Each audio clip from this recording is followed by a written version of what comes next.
The first principle of positive performance appraisals is that nothing should come as a surprise to the employee.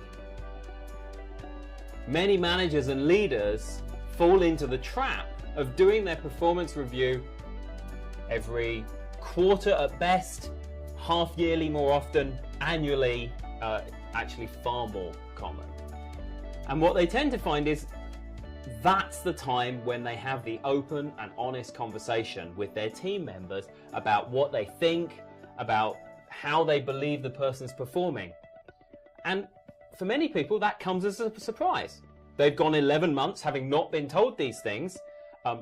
Then they sit in and suddenly they're being told these things. And that can cause emotional reactions, and it can create a huge amount of discomfort for the leader to have to try and raise these subjects and bring them up.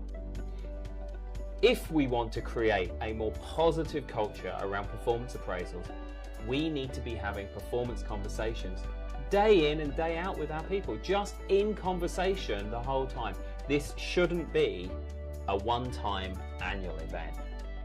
If we look at a new manager coming into a role and taking on the responsibility of performance appraisals, often their belief is that during this conversation, I need to give people some negative feedback and I need to be critical of their performance in some way.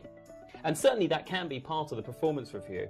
But what that attitude tends to create is a huge amount of discomfort for people around what this process is going to involve.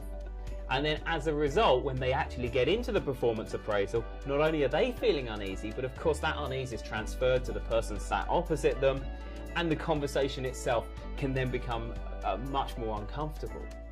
In fact, when people get much more comfortable in just discussing these subjects, the good or the bad, openly and honestly with facts and examples to illustrate what they mean, the whole process becomes more powerful and more effective for both parties.